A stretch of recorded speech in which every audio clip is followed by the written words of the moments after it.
Leslie Davis, author of You Can't Eat Love. Welcome to Mastering You. It's an absolute pleasure to have you.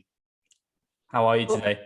I am well, Matt, and I'm so excited to get to talk to you. I've been listening to your podcast and I've been telling myself, all right, you finally get to talk to him. Oh, I'm excited. it's a absolute pleasure to have you. And yeah, you've got a great story to tell. I've been reading your book. It's fantastic. I'm sort of getting close to halfway through, and I'm going to go straight into a question that might spark the listener. What is the story of the meringue pie? and how did that get you to where you are today? Well, our mother died 37 years ago, and on this particular Mother's Day several years back, I haven't liked Mother's Day for quite a few years because my first Mother's Day as a mother was my first Mother's Day without my mother. So Mother's Day was not a pleasant experience for me, because I also I hadn't grieved for the loss of my mother. So anyway, my youngest sister had commented that every Mother's Day, to honor our mother, she would make chocolate meringue pie, which was kind of our family. Every family has, or most families have, a specific recipe or something. Well, this was a recipe that had been in our family at this point in time about 70 years. And so I was like, okay, I'm ready to try something different because what I was doing wasn't working. So I said, all right, I'm going to make this chocolate meringue pie in honor of my mother. So I made it on Mother's Day, and really nobody ate it, which is okay because people in my family, I know, horror of horrors, they don't like chocolate that much. Wow. I know. Can you imagine people who don't like chocolate? No. There should be an island that we ship them off to. But anyway, the day after Mother's Day, I was thinking, okay, what are you going to have for breakfast? And I said, well, I think I'll have some chocolate meringue pie. Now, I dare you to argue with me that chocolate meringue pie is not a valid breakfast. It has eggs, it has milk, it has all the stuff that's good for you in it. We won't talk about the sugar part. Anyhow. Anyhow, I cut the pie and I sat down and I started eating it. And as I say in the book, I felt the meringue melting in my mouth. I tasted the chocolate. I heard the crunch of the crust. And all of a sudden, I was transported back in time and remembered my mother, not just my mother, but my grandparents and Willie Mae and other family members that are no longer with us. And I started thinking about how important this pie was and what was it that I was trying to accomplish internally by eating this pie. And it was like I was trying to fill this hole that was inside of me. And it was just very much an aha moment. And I grabbed a pen and a scrappy, rumpled up piece of paper, and I started writing what became the first two paragraphs of the book. And I said, in that moment, I realized I was trying to eat the love that I missed because these people are no longer there. And what I was trying to do was fill a hole, what I call a myself-sized hole in my heart, with the food. And I realized I couldn't fill that myself-sized hole in my heart with food, that I needed to fill it with love. And that was when I had that moment, you can't eat love. Wow, that's amazing. And had you thought about writing a book before this? Was that something on your mind, or did that just in that moment come to you? Well, actually, I wasn't even thinking about writing a book when I scribbled these two paragraphs of thoughts on a piece of paper. You're just making sense of it all. I was just making sense of it, kind of having a conversation with myself. And I took the paper and I stuck it somewhere, stuck it in a calendar or something, and let it sit, because I had often thought, well, I could write a book, you should write a book, whatever. But it was just one of those things like, I should go climb Mount Everest kind of things. Yes, it's a nice thought, but you're not a Mount Everest climbing kind of person. And so quite frankly, when the world was shut down, I was confronted with the fact that I have time, why not? Yeah, fantastic. So you have your own journey, your own weight loss story as well to tell, right? Yes, I do. And Can you share a little bit of a backstory on that? well, the backstory on that is I hit a moment in my life about 6, almost 7 years ago where it was kind of what I call a wash, rinse, repeat moment. My mother died 2 weeks after, or 2 weeks before my oldest son, her first grandchild, was born. Well, as a consequence of different circumstances, my son, the child that was born, and his wife decided they didn't want to have a relationship with me. The grandchild was born, and I was sent back in time. And because I had never really grieved my mother, it really sent me in a spiral. So I came up for air and said, okay, you can go one of two ways. You can continue down this path that obviously is not working for you, or you can pause, take a moment, and let's do something different. And so I decided to do something different. And I literally drove a stake in the ground in my flower bed, and it says Leslie 2.0 on it. And I decided at that time I was going to get healthy mentally, physically, and emotionally, whatever it took. That was what I was going to do. And I wasn't going to worry about, if I established a relationship with my son or not. All I could do was do something about me. And as a consequence of deciding that, I was able to release that need for food to kill the pain that I endured. Because oftentimes what I discovered is we use food just like we can drugs, alcohol, sex, any of these other addictions. We use them to not deal with the pain that we have inside of us because we don't have the tools or the words or the language or the support structure to deal with that pain. So food is what I called my drug of choice. And as I began to heal mentally, physically, and emotionally, my need for that drug, that food, started releasing. And I was able to shed and keep off now almost 100 pounds. Oh, wow. Amazing. Over what period of time did you lose that weight? It took me 21 months to lose the weight. Yeah. I think that's really important for people to hear that, because it's something that we preach all the time at LPT is obviously the first principle that we always follow at LPT is health and wellness and not weight loss. And weight loss is obviously a goal of many people, but when that becomes the core focus, you lose what you call in your book the why. You talk about the why, and we can get into that.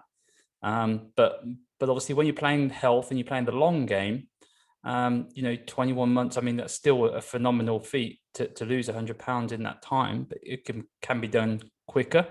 But I mean, you've done it in a way that you're working on all the cogs, right? The emotional, like you say, the physical, the mental, the spiritual.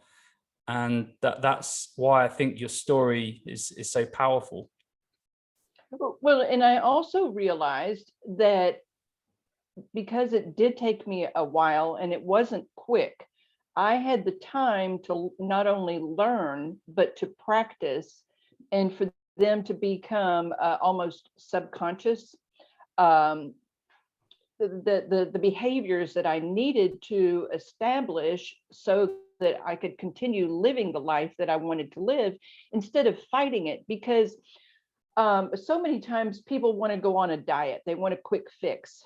You see on TV all the time, you can lose, 10 pounds in 30 days. Okay, well, you know what? That's great. Yes, you can lose 10 pounds in 30 days. It is doable.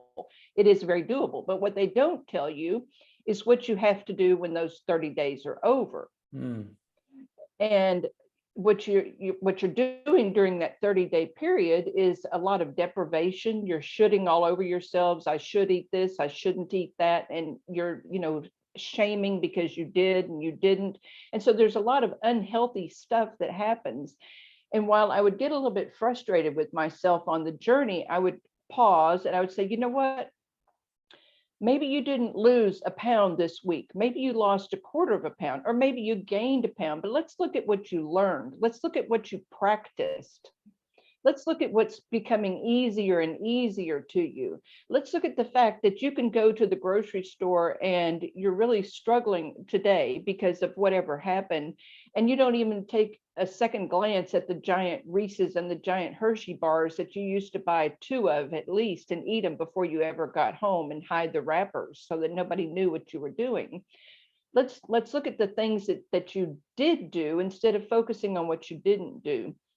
And so I believe that while we may have a goal, to get rid of X number of pounds, if we can look at the lessons that we're learning, how we are changing internally, how our thoughts are changing, but more importantly, how our beliefs and our behavior is changing, and celebrate those things, then once we obtain that weight goal, it will be easier to maintain.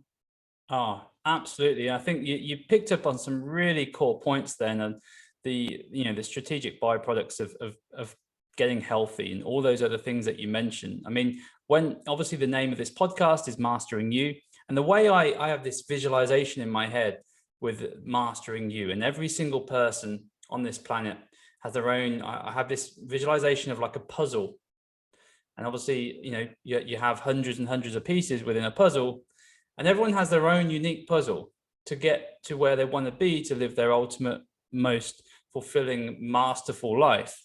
And some people, that may include, one of the pieces might be to lose weight, but that's one piece of many, many parts of the puzzle.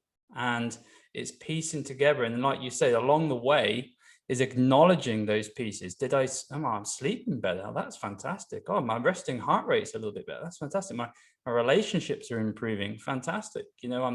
I'm feeling better about myself. I'm not getting that afternoon mid crash because my blood sugars aren't going up and down like they used to. So all of these things are just putting the pieces together to create that masterful self.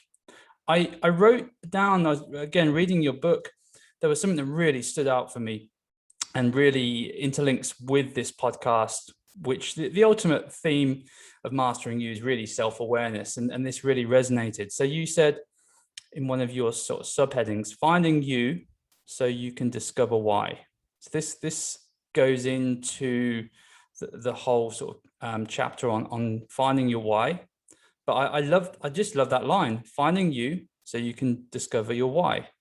Can you talk to why this is so important? Why is finding you so important, to find your why? Because everyone's heard that before. It's like in personal development, it's probably one of the most common things. Just find your why, and everything will be okay. Why is finding you a great starting point to doing that, Leslie? Well, for me, it was once I recognized that I could only do something about me. I was not in control of anybody else. I needed to be true to what I believed in and what my goals and objectives were. I needed to be true to what it was I required, being able to ask for what it was that I needed, be able to do the things that I needed so that I was taking the very best care of myself. Because let's be honest, I'm not a gerbil or a hamster or a goldfish. I'm not living in a box, a cage, or a bowl where I'm dependent upon somebody else to feed me, to make sure that I've got clean water and all that stuff. That falls to me. So once I really understood that I needed to be true to who I was, then I could really develop my why. And I will tell other people, I'll say, why is it that you want to go on this journey? Well, I've got this wedding coming up, or, I want to fit into this outfit, or I, want to improve my health. I want to do these things. I said, hold on. Let's figure out what your why is. That has nothing to do with anybody else and has nothing to do with your weight. And the reason that I say that is anybody else can change, or we can get mad at them, or they can move out of our life where, they no longer are impacting us. But if we're making it about somebody else, we're giving them power over us because we're tying our why to them, which is handing over power. If we're tying it to an event, Well, that event is going to come, it's going to go, and then we're going to end up shaming ourselves, because how many times do you say, I want to fit into a size 10 dress before that wedding? Well, and you only make it to a size 12. And instead of celebrating the fact that you made it to a 12, you shame yourself over the fact you didn't make it to a 10. So those things they're not within our control. Again, those things are not within our control. So finding you, which means honoring who you are at this exact moment in time, right now, today. I am a person who struggles to walk 200 steps.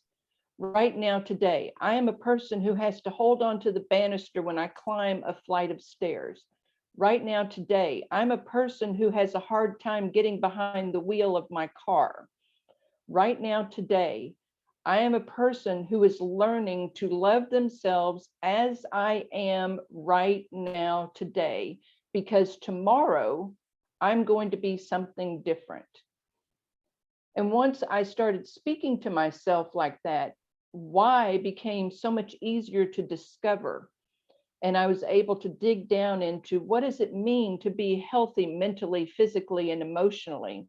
Well, for me, being healthy physically meant that I could do whatever the heck it was that I wanted to do without feeling as if I couldn't do it. I took up scuba diving. Okay, great. I've taken up weightlifting. I deadlift. I can deadlift 225 pounds now. I can bench press 85 pounds. Did I start there? Heck no, I didn't. I started at, dying over lifting 2 pounds. The emotional part, understanding what my emotions are, the mental part, putting into my mind things like your podcast, books that were helpful, books that helped me expand my horizons on how I looked at my life, how I looked at other people, exploring possibilities so that I wasn't living in my own goldfish bowl. So that's why I say, find you so you can discover your why. Amazing. That. So a key part to that for people listening, would you say a good part is to do it in categories? What's my why physically? What's my why emotionally? What's my why mentally? What are your top tips on helping people get to their why? Well, my top tip on getting to your why is sit down with a piece of paper and your favorite pen and your favorite, nice beverage. Mine's Diet Coke with no ice, and in a quiet place, and just sit down in that quiet place and have some tissues and start writing down what you want to be in, let's say, 10 years from now. Where do you see yourself? How are you feeling? What are you doing? And get really, really honest with yourself about all of those things, and it not be about anybody else or your weight. And I can guarantee, if you're being honest with yourself about why you want to go on this journey, then you're going to be crying by the time you get to the end of the page, because what I'm asking you to do is to imagine that you can be anything you want to be, that you can feel anything that you want to feel, that you can go anywhere that you want to go. And as you write that stuff on the paper, let it become possible. And then when you finish, you will find your why in there. And then once you're working towards whatever that why is, then you can start breaking it down into the mental, the physical, and the emotional. But let's start with being honest with ourselves. Be honest with ourselves. Fantastic. I love that. And I think that's such an important point. I mean, when it comes to goal setting, one of the things that I always tell people when they set a goal is the most important thing is to be clear on what they're going to do once they hit that goal. Because so many people, they work so hard for a specific goal. And then, I mean, we've recently had the London Marathon. And this is one that I've heard many times over the years. People will train for months and months and months. They'll do the London Marathon, and then they'll put the running trainers aside, and then they don't do anything for 4 or 5 years, because it's like, well, I've done my fitness now. I've done my big fitness achievement. But like you said, there needs to be something a little bit deeper, maybe something, how do you want to feel? What do you want? How is it going to impact your life to continue on? What were some of the big myths that you had to sort of debunk on your journey, Leslie, in order to, one of the things that we do at LPT is we educate people, and there's a lot of educating that's needed these days because there's so much misinformation around, health and wellness. What were some of the big ones for you? The biggest one for me is that everything is linear. Nothing is linear. It looks more like, you had an ant walk through paint and then walk around. If you watch the ants, very rarely do they walk in a straight line when they're seeking out food, because they're exploring everything. So the biggest thing was nothing is linear. The second biggest thing was that just because you reach a goal doesn't mean you can't set another goal. And so what I did for that one especially was I started breaking down my goals into little teeny tiny, I call it Swiss cheesing. I applied Swiss cheesing to all kinds of other things, and I finally said, you know what, let's apply it to this. So I started Swiss cheesing my weight loss goals and my non-scale goals. So for example, if I decided, okay, my goal for the week is I would like to lose 1 pound. Okay. So I would write that down, but then I would also write down how I'm going to celebrate when I achieve that goal. Nice. And it would either be, I'm just going to do a big cheer. I'm going to run around the house like a lunatic. I'm going to play, some crazy Elton John song full blast and tell the rest of my family I don't care if they don't like Elton John. Or I'm going to play, some Cher song full blast and tell them they can just go outside if they don't want to listen to it. But I would write down how I was going to celebrate it. So then as the week would go along, if I would hit, kind of what I call a traffic jam, if I would hit one of those, instead of focusing on my goal is to lose 1 pound, I would focus on my reward is going to be that I get to run around the house dancing and singing to Cher as loud as I want to when I get to this goal. And so then it would help me stay in my car, as I talk about in the book. But that was probably the biggest myth that I had to debunk, that we have to be focusing constantly on this end game goal. But when we focus on that end game goal, it becomes so insurmountable that we just give up. So instead, I discovered it's draining, I could break it down. Yeah. Oh, it's exhausting. Holy cow. I mean, think about it. Even the people who climb Mount Everest, they don't focus on the top. They focus on getting to the next camp, acclimating at the next camp. Then when they're finally ready, then they make that summit, which is, the last few pounds on your weight loss journey. Yeah. I think that's a great point, is all the time that people agonize over getting to that magical weight, or if they've got financial goals, getting to that financial goal, where if they agonized over all of the habits and behaviors and processes to get to that would serve them so much better. Well, and celebrate every time you do something, no matter how tiny it is, because we create these pathways in our mind and our habits that we've had that got us to where we are, regardless of what it is you're working on, physical, financial, whatever you're working on. Those habits have really deep ruts and they're well-established pathways. So how do you change those pathways? Well, you celebrate, because your brain likes to be happy. It likes to celebrate. And so the more you can celebrate the things that you're doing correctly, or the things that you want to keep doing, the easier it is for your brain to say, you know what, let's keep doing that because I want more of that. And if you ignore the times that you mess up, well, then your brain's like, oh, wait, I didn't get, nothing happened. Okay, well, I don't want to do that because I want a reward. My favorite book, and people think I'm crazy and I don't really care because I am crazy. My favorite book is Don't Shoot the Dog. And it's not about shooting dogs, so I don't want to hear from anybody, talking about animal cruelty. But it's about animal training. And if you talk to top animal trainers, they reward with food. Okay, now you're a person, so we're not going to use food as a reward, but they reward the animals for the behavior that they want them to continue doing. And they ignore the behavior that they want them to stop. So if the dolphin comes up or the dog comes up and you have your hand down and they put their nose in your hand and that's something you want them to do and you reward them, then they say, after about the third time, they say, oh, wow, hey, when I do that, I get this. So our brain is doing the exact same thing.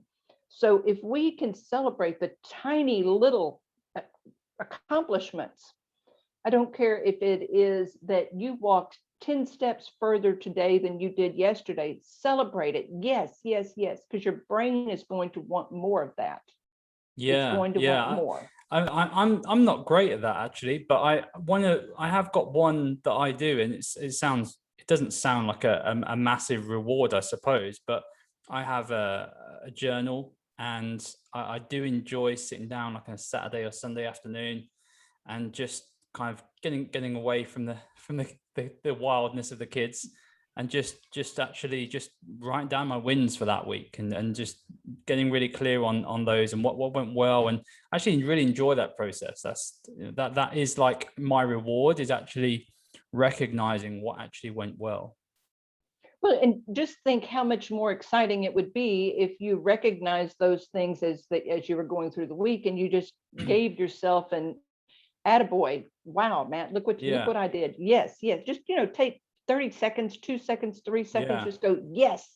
I think we Brits struggle with that. We're not very good at celebrating our wins. You're not alone. You're not alone. Here in the US, we don't celebrate the wins either. No. And you talk about, the person who trains for the London Marathon, and then, they run the thing and then they hang up their shoes. So many times we don't encourage people, we don't encourage ourselves, because it's like, okay, great, you did that, now what? We have this now what mentality. And what I say is, now what the heck are you talking about? Now what? We're going to celebrate this for just a few more moments, and we're going to feel good about what it is. And after we finish fully celebrating, then we will figure out what's next. Not now what, but what's next. One of the things I read in your book as well, when you were on the why chapter, is, and this is something that I really like, because I've done a lot of sort of study on neuroscience of change, is repetition.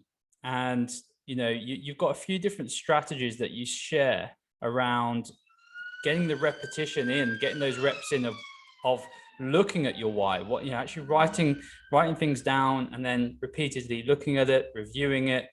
Can you talk to us about some of those strategies? Well, I believe that you should, anything that you want to be reminding you, instead of just writing it down and sticking it in a book or sticking it somewhere that you can't see it, that you keep it all over the place so that you're reminded. In fact, well, you can't see, but I have my why with 2 photographs, one of my husband with a whole bunch of fish and one of me on an elephant. Now, it's not the me 100 pounds, it's me 100 pounds ago, but I'm on an elephant, and I have that where I can see it, and I've got it multiple places in my house. Because as we go through our life, we often let our life take over, and we forget to be reminded why we're doing the things that we're doing. So the more we can remind ourselves, even if it's just a little tiny glance, just a little tiny glimpse, just a little tiny something, it pulls us back, it re-anchors us. And if we can keep repeating, because when we go back to the ruts in our minds, and in the book, I talk about, think about habits, think about the thoughts that we have, think about the beliefs that we have as the ruts in a muddy road.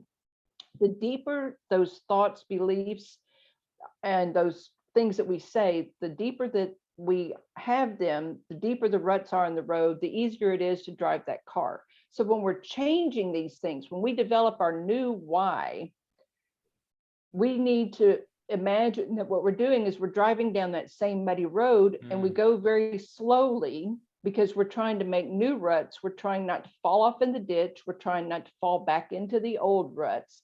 So we need to keep reminding ourselves, this is what we're doing. This is why we're doing it. We drive very slowly down that muddy road so we don't fall back into the old habits, into the old ruts.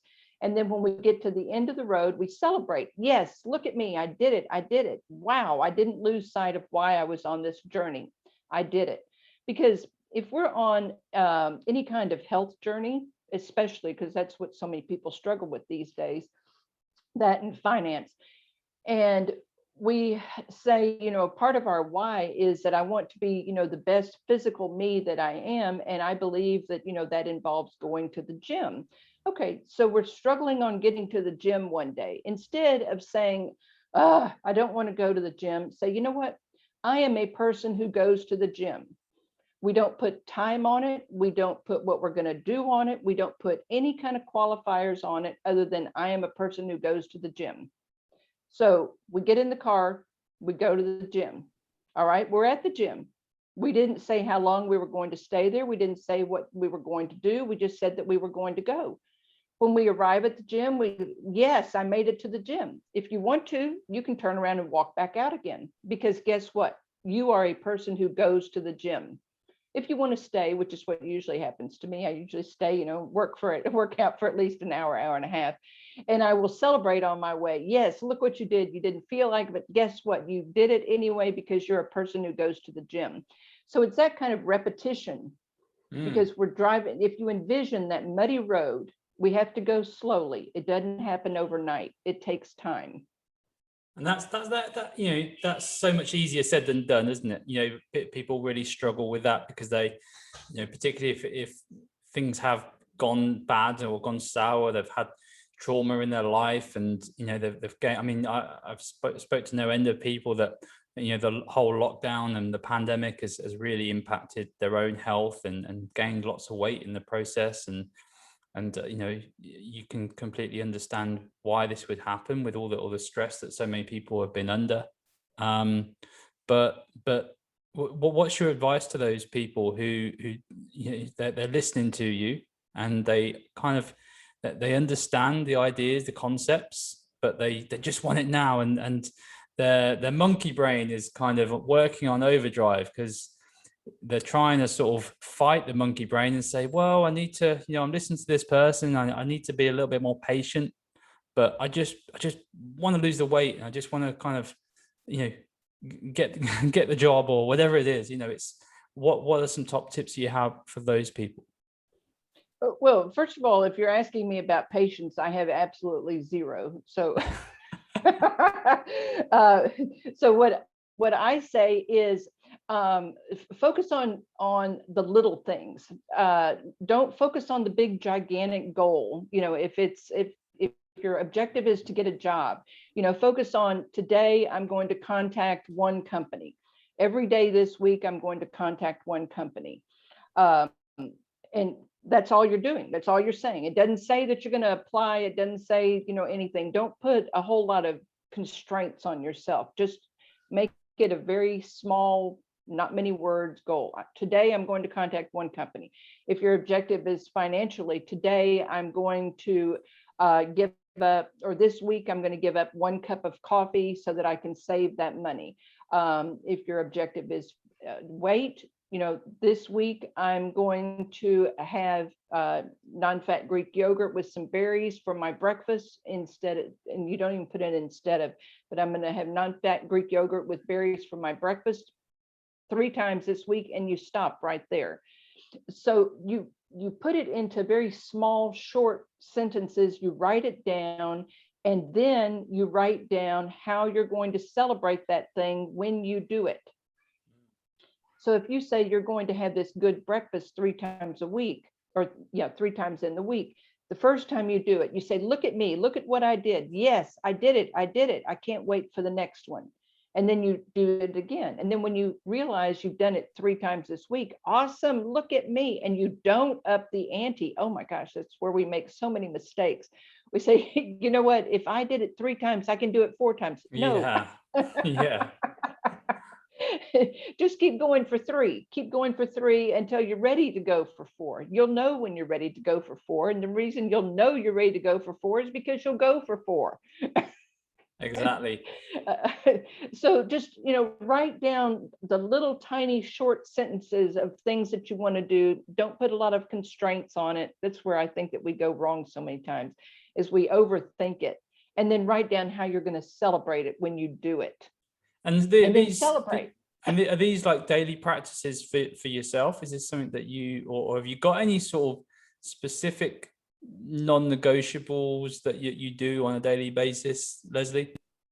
My non-negotiable that I do on a daily basis is I get up every morning around 3:30, 4 o'clock, and I spend an hour and a half to 2 hours doing what I call my personal gardening time, where I read things that I know are going to help me to become a better person, that are going to, reinforce positive thinking in my mind. So those are non-negotiables. My other non-negotiable is that I walk with the dogs at least once to twice a day. Those are non-negotiable. People in my family make fun of me. I don't really care. Doesn't matter. It's not about them. It's about me. But I say I didn't start off there. I started off with, the non-negotiable was that I was going to walk for 5 minutes. That was non-negotiable. Yeah. Non-negotiable was that I was going to eat whatever breakfast I decided that I was going to eat. And, that was non-negotiable. But I started off small, because what I realized is if I tried to change everything all at one time, I knew what was going to happen.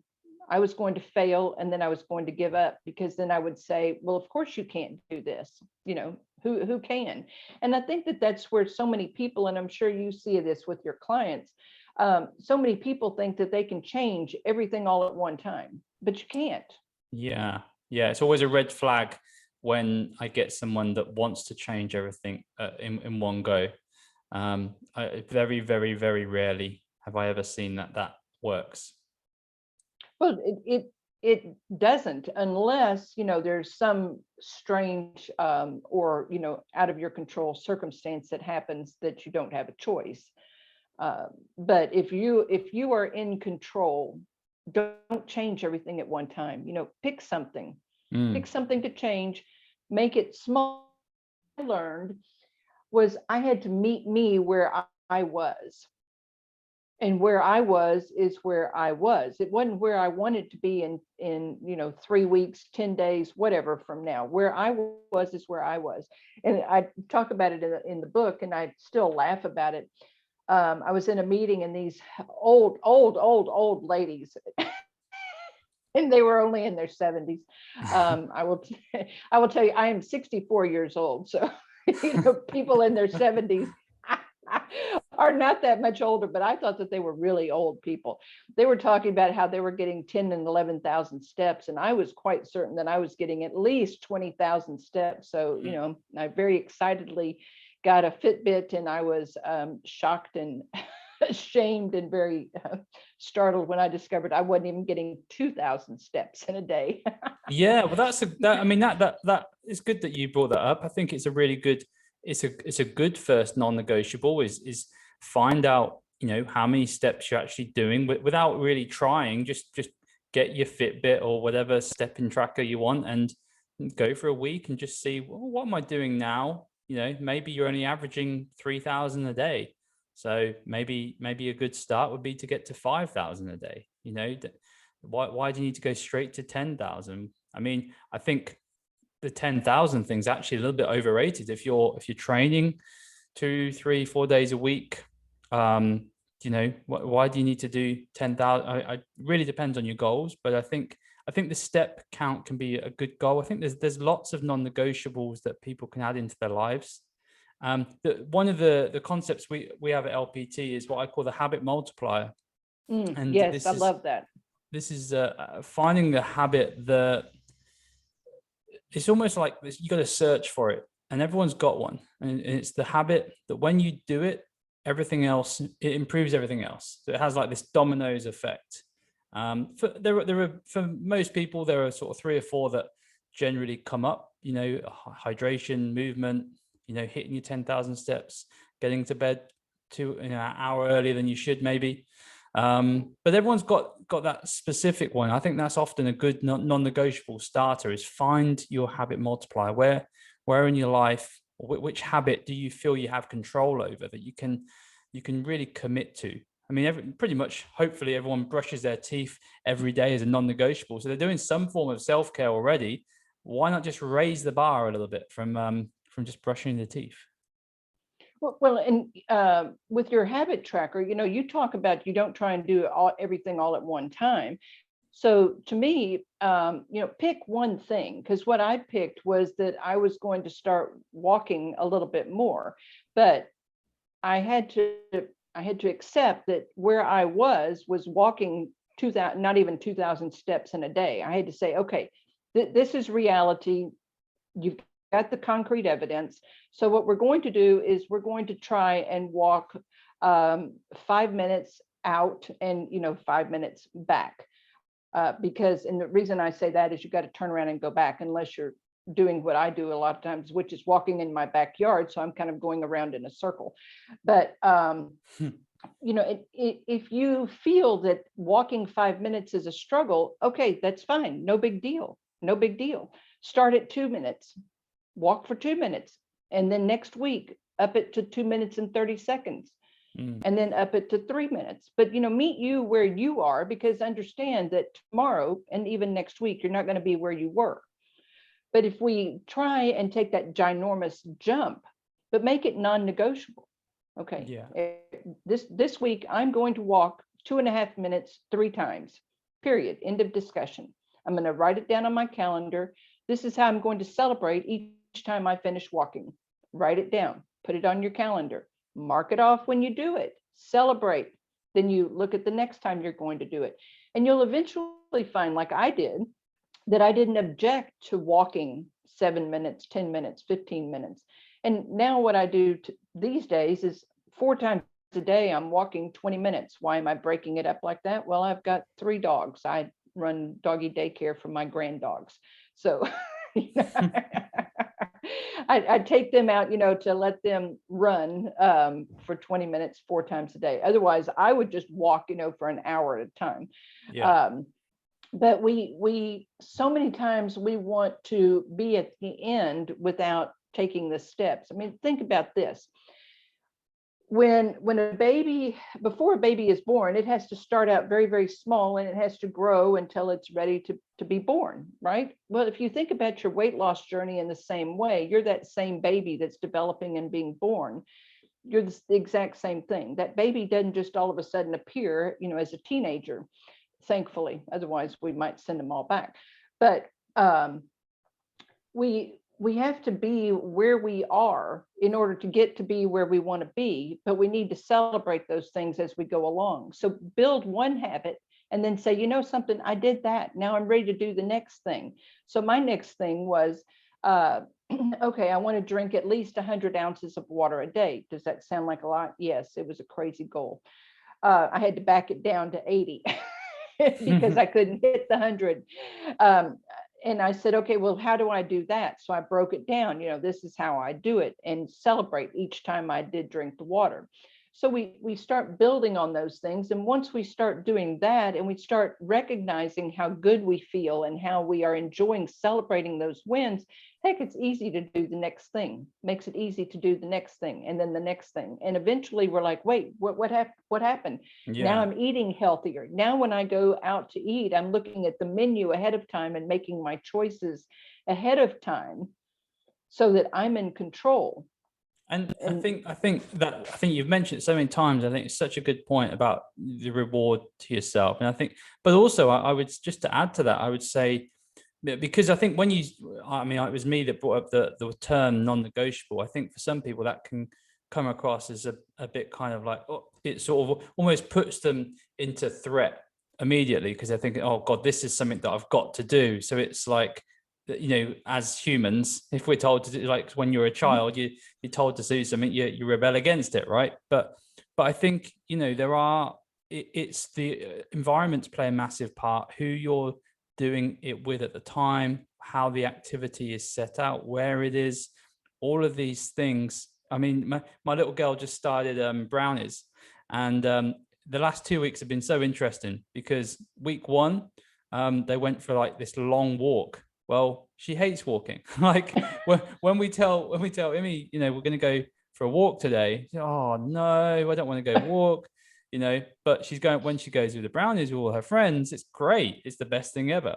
We went camping last year, and we had a bad experience on the last camping trip where it just rained. So, but now brownies have said they're going camping, so she can't wait because she's going to be around her friends and she's going to be able to have fun and talk about girly stuff. And so you can look at the things that you need to do, but how can you add joy to those things? Joy is, for me, is one of the magical ingredients to transformation, and so I think that is just one little thing I just add on there. Well, exactly, because people, we are taught that we shouldn't be celebrating these little tiny things. We're taught, okay, so that's what you were supposed to do. Well, yes, you're supposed to drink that water. Yes, you're supposed to move that way. Yes, you're supposed to eat that way. So why should I celebrate you for things that you're supposed to do? Why should I thank you for unloading the dishwasher? You're supposed to do those things. And I say anything that you can say you are supposed to do it, those are the very things that you need to celebrate. Because we are, quote unquote, supposed to go to work and earn a paycheck. But your paycheck is kind of, the thanks for, doing the work. But I say you should also be thanked, thank you for the work that you did. I really, really appreciate it. Because think how much more enjoyment you would get from going, to do your job, other than just getting a paycheck. Unloading the dishwasher, yes, you have an empty dishwasher, but how about, thank you so much for unloading the dishwasher. I really appreciate it. Even if you are not the one who normally unloads the dishwasher, say to the person who normally does unload the dishwasher, you know what? I really appreciate that you unload the dishwasher, because when I come in here and I'm hot and tired and I want a cool drink of water, I can always find a clean glass in the cabinet, and I am just so grateful for that. The person may look at you and think that you're kind of weird, but you know what? It is okay. If you start picking up on those little tiny things that people around you are doing and start thanking them for the tiny things that they're doing, eventually they'll say, okay, they're weird, but you know what? But then they'll also start noticing the things that you do, because we spend so much of our time not appreciating other people, but we spend even more time not appreciating ourselves. So part of my discovery was, as I learned to appreciate and to celebrate me, I was appreciating and celebrating other people. And again, my family thinks I'm crazy, don't really care, not my problem. I continue to do it because it also makes me feel good, or I feel good when I do it. And I just used a phrase that I don't like. I said, it makes me feel. Okay, well, let's back that one up. So many times we will say, that made me sad, that made me angry, you made me sad, you made me angry. And what I discovered on the journey is nobody can make me anything except reservations for dinner. And why I say that is when something happens, if you were to say something to me that hurt my feelings, I can choose how I react. I can choose to be sad. I can choose to be angry. I can choose to say to you, what you just said to me, I'm feeling angry about. I feel sad as a consequence of what you just said. Take your power, hold on to your power. Nobody can make you anything except reservations for dinner. It's a choice. This comes back to what you mentioned earlier when I asked you about some of your sort of biggest myths that you had to debunk, is the non-linear thinking, right? Exactly. Yeah. This is a huge thing.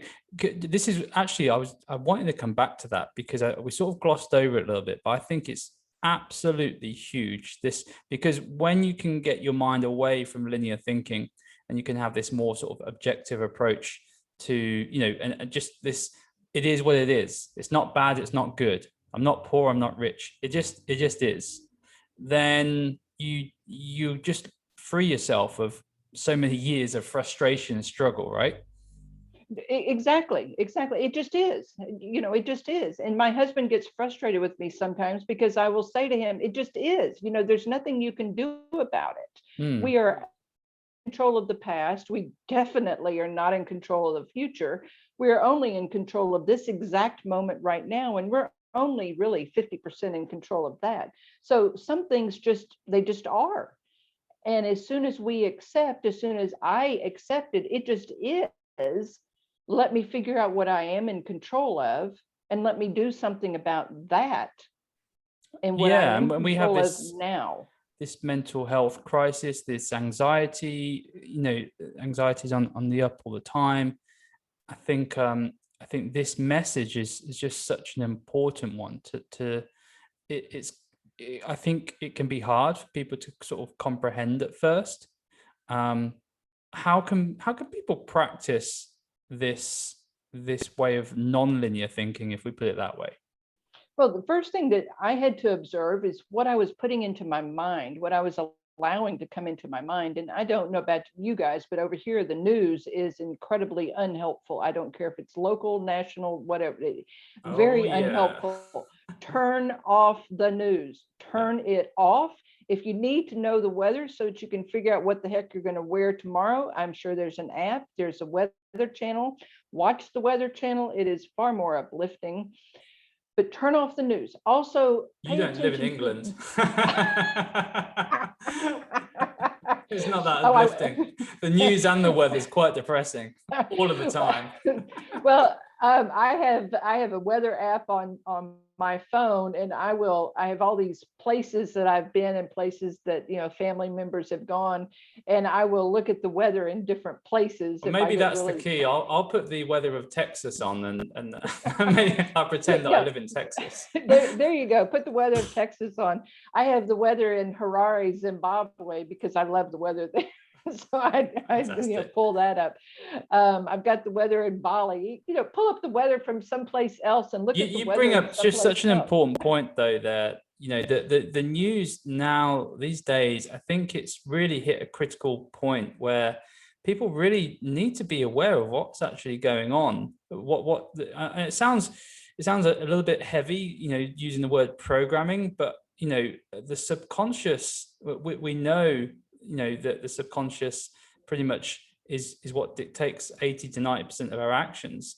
So even if you've got the news on in the background and you're listening to, I mean, we've just had this fuel shortage recently in the UK, and I would say 90% of it is down to the news, creating this, exasperating a story which had some truth to it, but ultimately people were watching the news and seeing certain petrol stations that were full up and thinking, well, there's going to be a fuel shortage, so more people have to go and fill up, and then that actually creates the bigger problem. Well, exactly. So once I became aware and started paying attention to exactly what it was I was allowing into my mind, and I will, Facebook is another one. But the TV shows that we're watching, if we're watching a lot of crime drama, we're not, if we're not in the movies, think about, be very conscious and aware, what is it that you're allowing into your mind? And I'm not saying play Pollyanna and all that kind of stuff. I'm saying be aware of what you're allowing into your mind 90% of the time, and then cut that down to about 45% of the time, and fill the rest of that time with things that are good, that are uplifting, that are mentally expanding, that are in your area of genius, things that you're passionate about. And you'll be really surprised at how that anxiety starts residing. I tell people that when I moved back to Houston back in 1980, there was a guy on a news station that I used to listen to all the time. And his job, I realized later, was to inflame the listeners. and I would be listening to him. And by the time I would arrive at my destination, I would be so wound up and ready to punch a wall or the next person that got in my way because of his influence on me. Mm. So I try not to listen to the news. I try to, I am informed because, I have the option. I can go onto the internet. I can access trusted sources. I can skim their articles. If I don't want to look at them, I can, move on. So I've taken control of what I'm allowing to come into my inner being. So if you're suffering from anxiety or struggling with anxiety, I am so sorry. And that makes me, I am feeling very sad for you. And I can just imagine how you are feeling. And I can just imagine how you're struggling with that. But begin with putting something that's good into you. Even music can cause those same feelings. My husband likes to listen to crazy rock and roll, and I can listen to it for a while, but then I start getting anxious because of the words of the music and things like that. So just be aware of what you're putting in, because it does influence what's coming out. It says, so many people will say what's in your mind goes into your heart and comes out of your mouth. And if you think about that, really think about it. What are you putting into your mind? Because what you're feeding into your mind is just as important, if not more important, as to what you're putting into your mouth. Yeah, that's why I loved what you mentioned about your morning gardening, and I think that's a fantastic sort of an analogy to plucking out the weeds and putting in some new flowers that's going to be full of goodness. What a great way to start each day. And I think that's probably a fantastic way to end things here is getting people. I think so the way you start your day is absolutely crucial. Are you starting it of a place of gratitude, intention, purpose, or are you starting it from a monkey brain reactive crazy person that's going to have to race to the fuel pump? Exactly. It's your choice. How's your day going to end? Comparison if you go for the second option compared to the first. Well, 100%. And how are your encounters with other people are going to go? If you're starting from a position of gratitude or a position of lack, how are your encounters going to go when you encounter other people, including your family?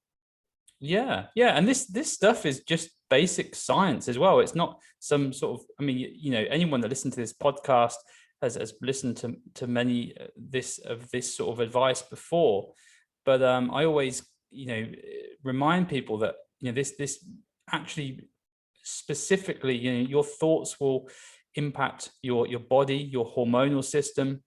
If you're putting bad thoughts into your brain, then you're going to increase your anxiety. You're going to increase the likelihood of a reactive behavior rather than proactive behavior. So be really careful about what you allow into your brain. 100%. 100%. This has been really real fun, Leslie. I could talk to you all day. Have you got any sort of anything that I should have asked you that I haven't? And any last words of wisdom for the listeners? Well, you can find out everything about me at youcan'teatlove.com. And if you want to reach out to me, I will respond. I am a real person. And there is a contact information on the website, youcan'teatlove.com, or you can email me at leslie@youcan'teatlove.com, and I'll answer any of your questions. But my most important message to all of your listeners is you have everything that you need inside of you. You just need to discover it. And until you discover it, I just want you to know that I am right here. I believe in you, and you are enough. You are enough. Wow. Amazing way to finish. I've got to tell everyone, specifically anyone that has struggled with their weight issues and, self-sabotaging behaviors. I haven't quite read a book like this, and I think it's an amazing concept. You got me on the first chapter. Can't wait to finish it. So grab yourself a copy of the book, people. I'm going to put the link into the show notes so you can get on and work through it. One of the things that you need to understand about this book, it's not one of these books where you just read. This is like a workbook as well. You got questions to answer, you got strategies. There's so much good stuff in here. So get to work on mastering you. I think you're going to love it. Thank you. Thank you so much, Matt. Take care.